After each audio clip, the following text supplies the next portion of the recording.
But now we want to switch over. Tim, talk about those Philadelphia 76ers. One of your good friends, someone I consider my fifth son, my fifth child. It would be my fourth son. And that is from Philly Voice, Adam Aaronson. Adam, how are you this morning? I am better now that I see you, Bob. Atta guy. That's what I like to hear. Nice busy week for you, huh? Yeah, no, actually, I've been pretty relaxed. Not much going on my end. I've been able to take it easy. I just read a tweet that you put out moments before we went on the show. And basically, I'll break it down. You said that you hate LeBron James. Why? That is not what I said, to be clear. I love to tease Adam. He's like one of my favorite people in the world. But no, you just, well, let's not get to LeBron James yet, because I think that's kind of like fifth on our list. Let's hit on this week that went along.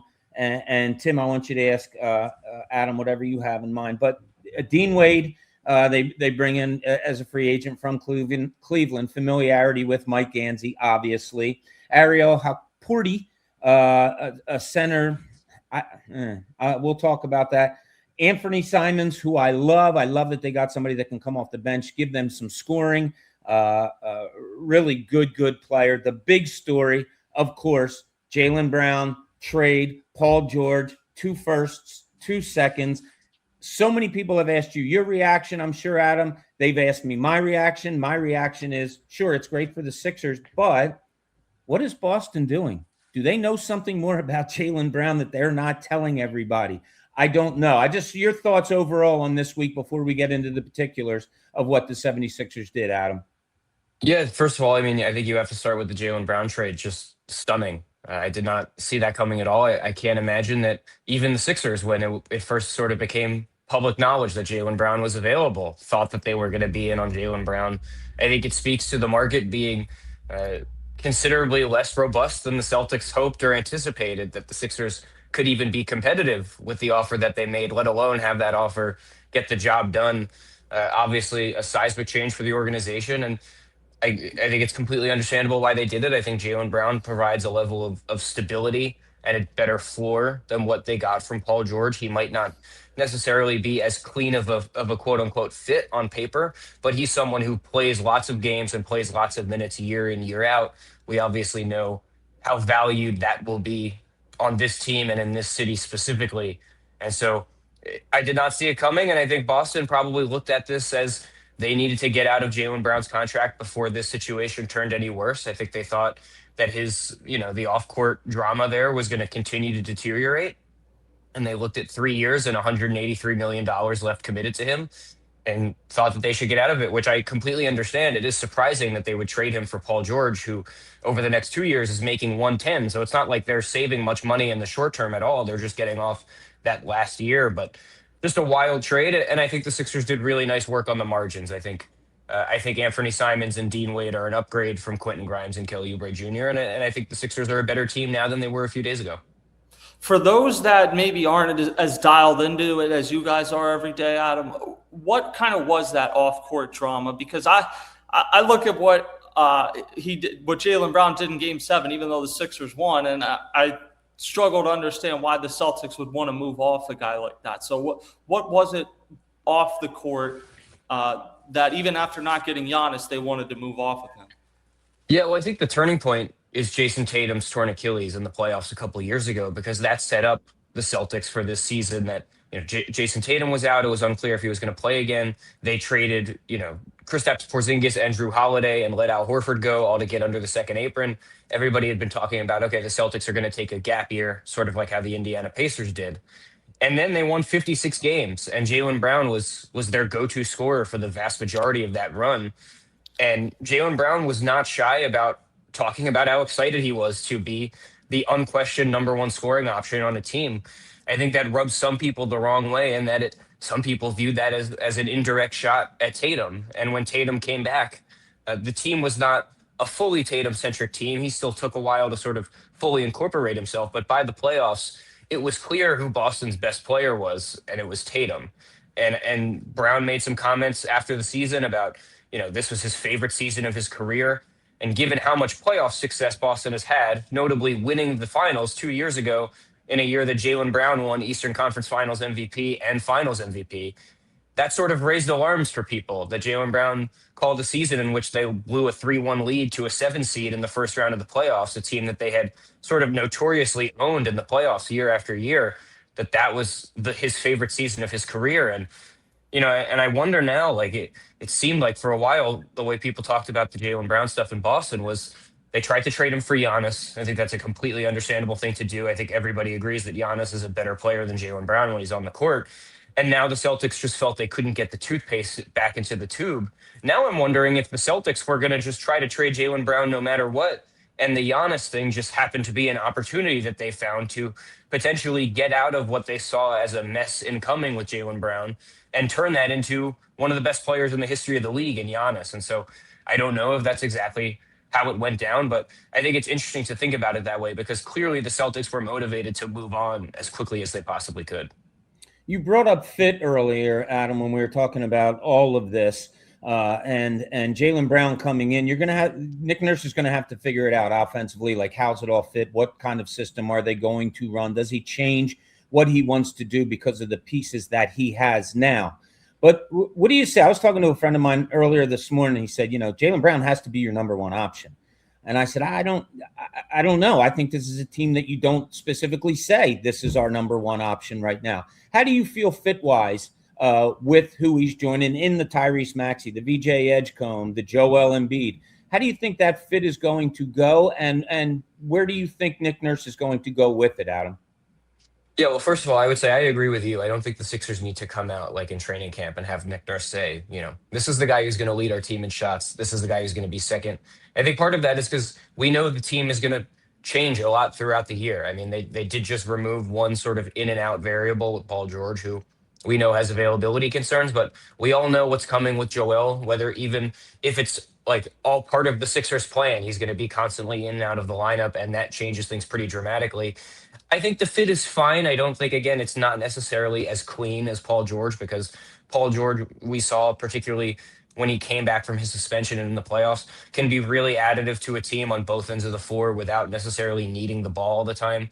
And I think Jaylen Brown is someone who, his value very much comes from having the ball. And so they're going to have to find ways to get him the ball and allow him to do the things that, he's the best at doing, but that can't detract from what they already have. And look, I think Jaylen Brown is now the third best scorer on his team. And I think it's ironic, like when people we're talking about Jaylen Brown trade rumors, it was all through the lens of, can Jaylen Brown get his own team? Because of what we talked about earlier about, him clearly being excited about being the top option.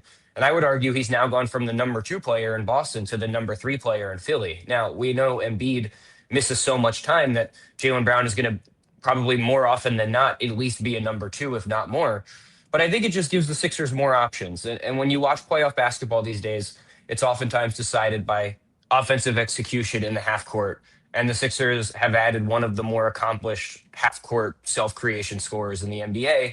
And I think that will go a long way. I think the bigger thing to me than how Jaylen Brown fits with a fully optimized version of the Sixers is that he's going to help uplift them when they're not the fully optimized Sixers. It often felt when Paul George played and Joel didn't, that Paul just could not bring like any sort of on-ball scoring in a way that would take a load off of Tyrese Maxey.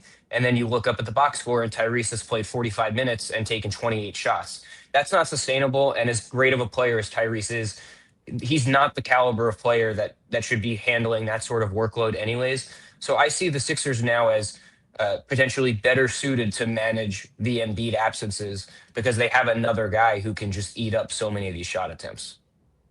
Well, while we're on the topic of great players, one of the greatest to ever play is a free agent now in LeBron James. And I saw Rich Paul, his agent, this morning saying, how could you not be intrigued by the Sixers?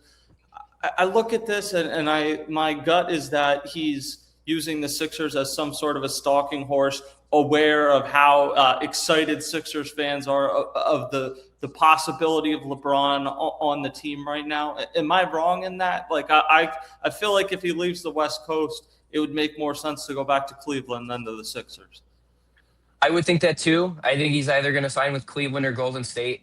It does seem that the Sixers are pretty intrigued by the idea of pitching LeBron on this. And I understand why he would be interested in hearing about it. I think it's well documented the relationship he has with Tyrese Maxey, also represented by Rich Paul and Clutch Sports.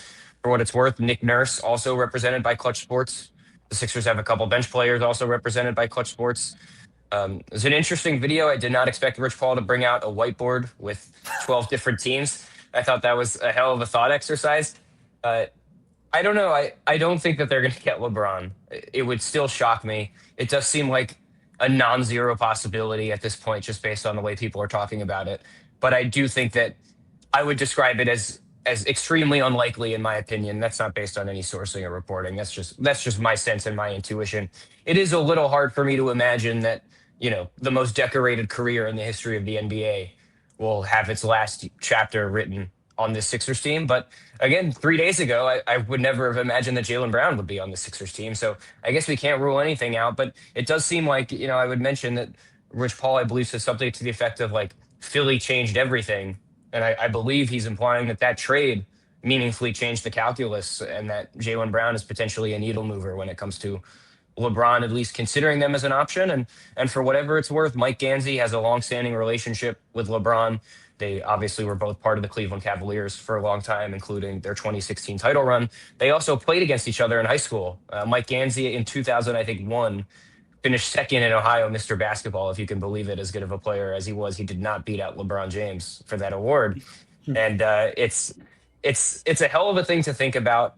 It's a hell of a thought exercise. I would imagine that it's not remotely likely, but it does seem to be non-zero. And that is kind of remarkable given what the state of the Sixers was, I don't know, 4 days ago when they were running back a team that everybody locally was exhausted of. It's pretty crazy that this is even something that we're talking about.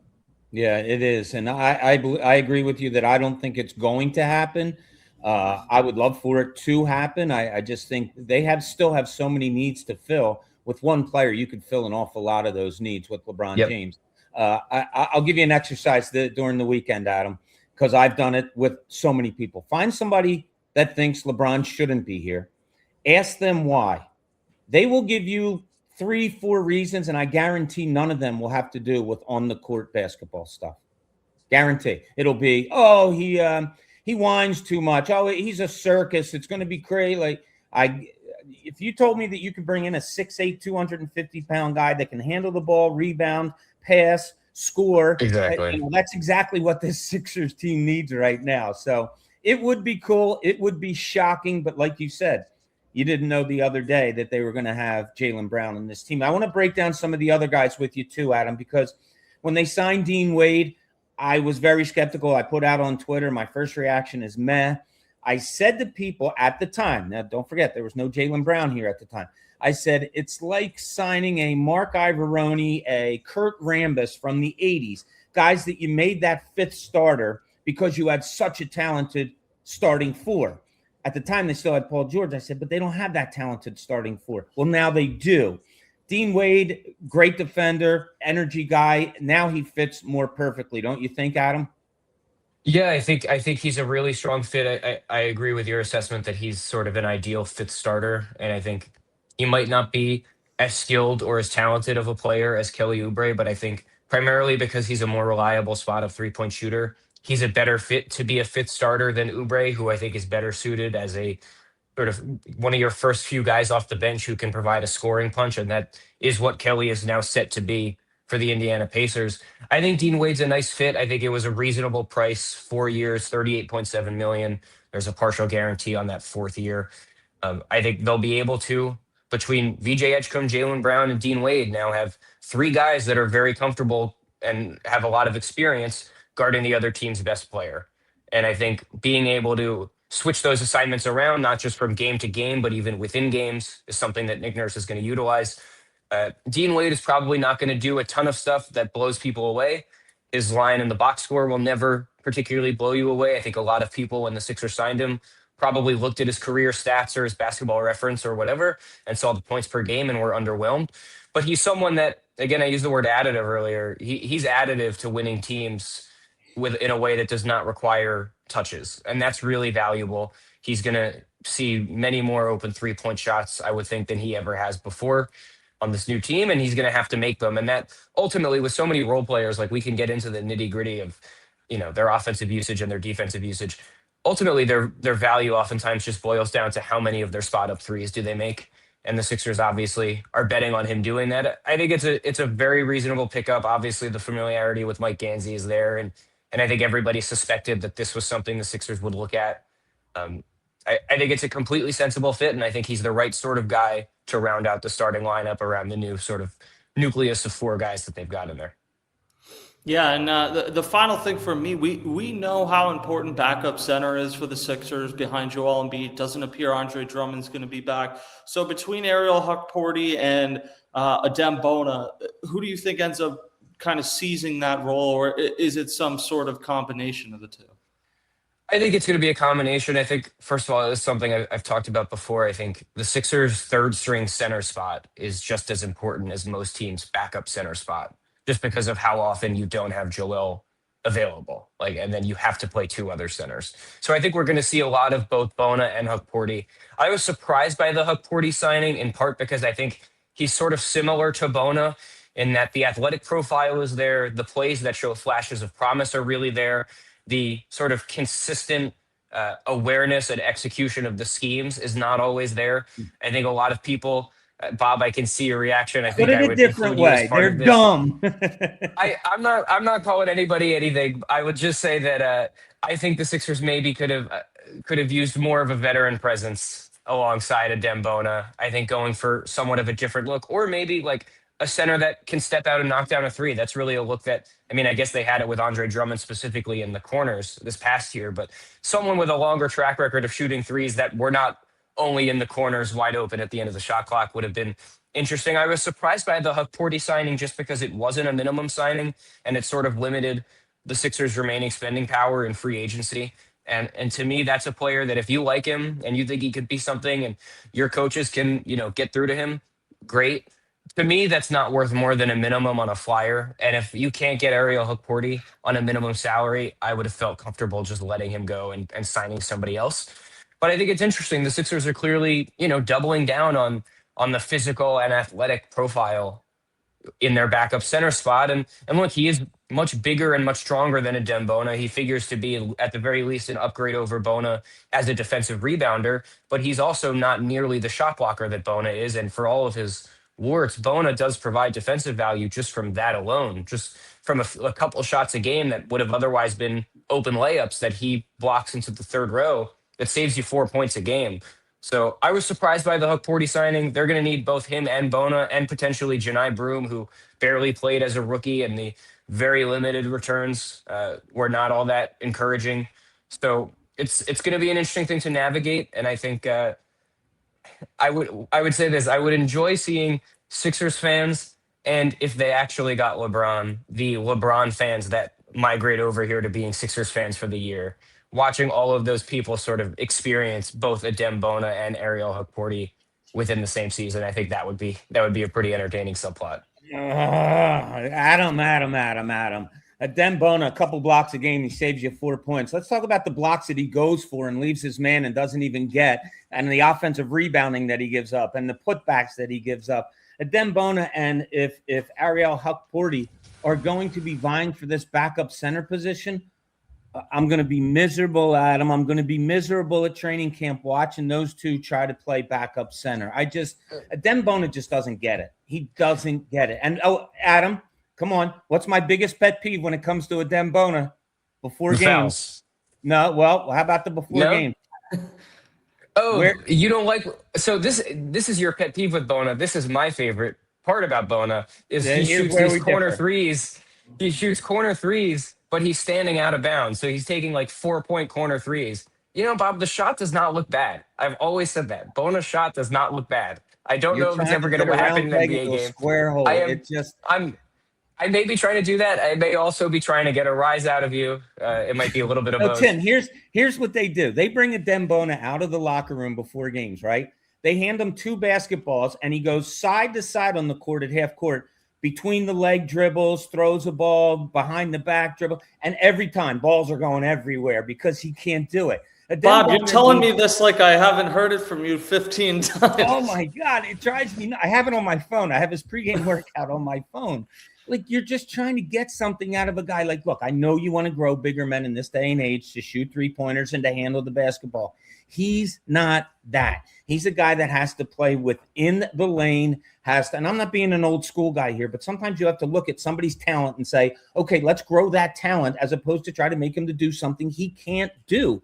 I hear what you say, Adam, that the shot doesn't look too bad. He's never out there. He's never out. Correct. Yeah. No, I think ridiculous.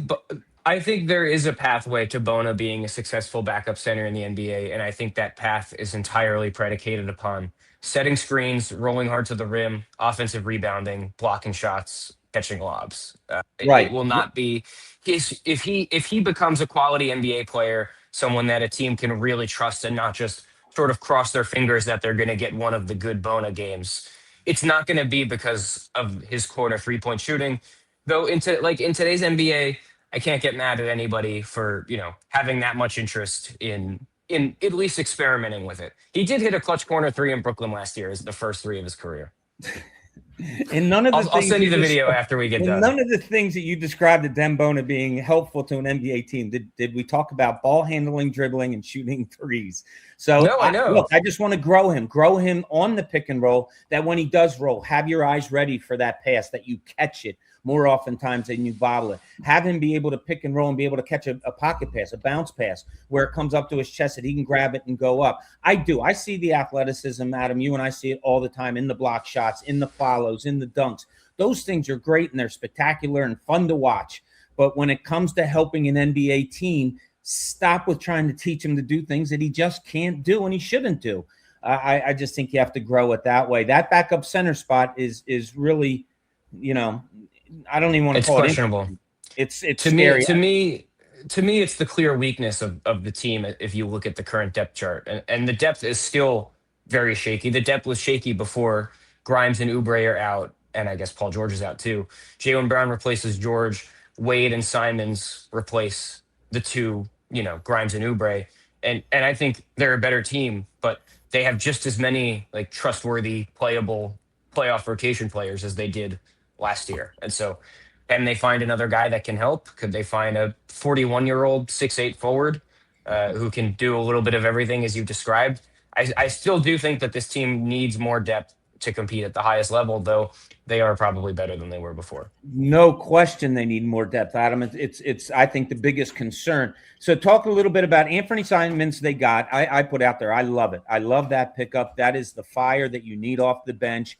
The guy isn't shy. I mean, he averages through his career 12 shots in 26 minutes played. So he gets the ball up. Good 3-point shooter. Exactly what you need. People talk about, they're small in the backcourt. Yeah, he's 6'3". He's got a 6'9" wingspan. So he's got some length to him. What did you think about that, Adam, the signing of Simons, and how does he fit in with this kind of guard-heavy team right now, especially when you also consider rookie LeBaron Philon?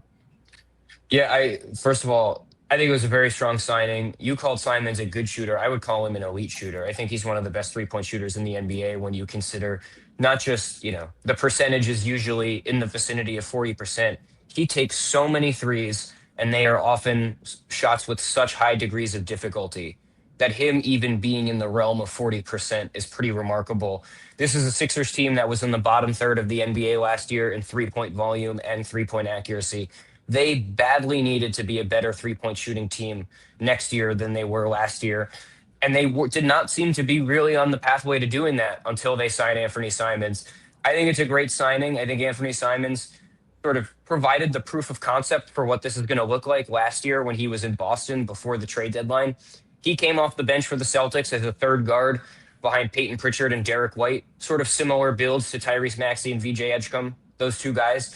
And he was outstanding. If you ask people in Boston about their experience watching Anthony Simons, I think you're going to get extremely positive reviews.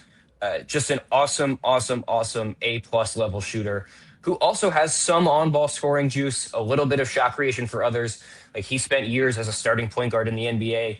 I have him, I'm sort of penciling him in as their backup point guard, really, which is going to take a load off of VJ Edgecombe. You could argue maybe VJ should have the ball more just to see what it looks like, and I wouldn't necessarily dispute that. But if we're talking about the best way to win games next year, I think Simons being the backup point guard is probably the best path for them. Um, the fit concerns and the concerns about him being a small guard are fair. But again, this is not someone the Sixers need to start or close games. This is someone that they need to come in and sustain high caliber offense when particularly Maxey needs a break. This is someone who I just can't stress enough the value of the 3-point shooting that he's going to provide, particularly on this team, which so desperately needs a shooter of that caliber. I did not expect them to be able to get him with what they had left of the mid-level exception, which was just over $6 million. Getting a shooter of that caliber who can play on the ball for $6 million generally just does not happen. And look, LeBaron Fallon Jr., it's an exciting pick. I think the Sixers were right to take him if they viewed him as the best player available, regardless of what they thought about his potential fit or defensive concerns. But if you can avoid relying on a 21-year-old, 176-pound rookie guard to play for you, I think you're better off right away. And I think Simons, in some ways, they're not exactly similar players. Philon, I think if he pans out the way the Sixers hope, will be more of an on-ball scorer than a shooter the way Simons is. But in that sort of realm, size-wise, can just give you what you hope to get from Philon production-wise down the line. And so I think being able to slow play Philon a little bit will be for the best. And I think Simons is just going to provide a sense of stability and a sense of security for the Sixers bench that, as we all saw really all year, but particularly in the playoffs, they just needed more of that bench pop. And I think Quentin Grimes showed pretty clearly last year that he was not suited for that sort of role. So, Tim, I want to talk to Fishtown Tim before we let Adam go. Not Tim Kelly, general manager of or is that your title, general manager? No. Managing editor? Managing editor. Managing editor. I call you my general manager. What was your reaction to like this whole Sixers thing? Shocked. I mean, I was at we were both at the Phillies game that day, and we were sitting there eating dinner, and Luke Arcani said, "Oh my God, the Sixers just traded for Jaylen Brown," and Ty Daubert was there with us. He's a big Sixers guy. Like, yeah, it went from this is going to kind of be a boring free agency to, oh my God, the Sixers are like one of the stories of free agency until LeBron makes his decision. So I was really taken aback by it, to be quite honest with you. So, Adam, before I let you go, all right, I think we know what the Sixers starting five right now is with no LeBron James here yet. And that, of course, is Embiid and Maxey and Jaylen Brown, VJ Edgecombe, and now Dean Wade also. We talked about Anthony Simons going to be that plug off the bench. LeBaron Fallon Jr., who knows, he's a rookie. Where does it fall after that? Because I'm real skeptical of all this. Yeah, well, again, someone has to play backup center, and so you're looking at some combination of Bona, Hutporty, and maybe Janai Broom, depending on who's available, who's injured, who's not. To me, the other guy that they have that you can trust to play is Dominic Barlow. Barlow is not a perfect player. They picked up his team option for $3.4 million, which is not that much. They decided not to try to work out a longer-term deal with him. He is someone that, particularly when he plays with Embiid, can be really, really impactful. The Sixers were excellent this season when they had Barlow and Embiid on the floor together. And Nick Nurse got to a point late in the season where, until he played Barlow as a backup center in sort of an emergency, which, by the way, I would give that another look because I think there's a chance Barlow as a switchable backup five is better than either of Bona or Hutporty. You can play Barlow next to Joel at the four and get really helpful offensive rebounding. You have defensive versatility in that Barlow can guard fours. Barlow has just enough size to guard most fives in the NBA. You're not going to put him on like Nikola Jokic, for example, but against the average size center in today's NBA, if there's a non-shooter on the floor, you can have Embiid roam off of that person to stay closer to the basket and have Barlow guard the center. Barlow's a great cutter. He can play off of Joel. They have a really good high-low game. So I think that's one guy that you can look at and reasonably say, here's another player that we can rely on for, is it 15 minutes a game? Is it 20 minutes a game? I think it's somewhere in that sort of range. But that's not enough to like round out a full rotation, right? If the season, started today, they'd need Justin Edwards again. And there's a chance that Justin puts it together and ends up being this rotation caliber two-way wing. Nick Nurse has seen the vision of really from day one, but he hasn't proven it yet, and I wouldn't want to be reliant on that. Justin Edwards is a guy that I would hope continues to develop and proves himself that he can establish himself as a rotation player, but not someone I would be banking on doing that. And right now they're sort of banking on that from him. All the kind of one of the things that sticks in my mind most about what you just said was very good and great, describing two things on Dominic Barlow. Don't think I'd ever use those two words on anything when I'm describing Dominic Barlow, but you and I have had that discussion I think Dom's many we've times. had we've had this argument before. Borderline NBA I think player Dom is in a my good book. player. Yeah, borderline NBA player, but that's why I love sitting and talking sports with you. Adam, thanks so much. Adam Aaronson from Philly Voice. Thanks so much for joining us today. We really, really appreciate your Sixers insight, and we're going to keep reading you also. Awesome. Thank you guys for having me. I appreciate it. Have a good one.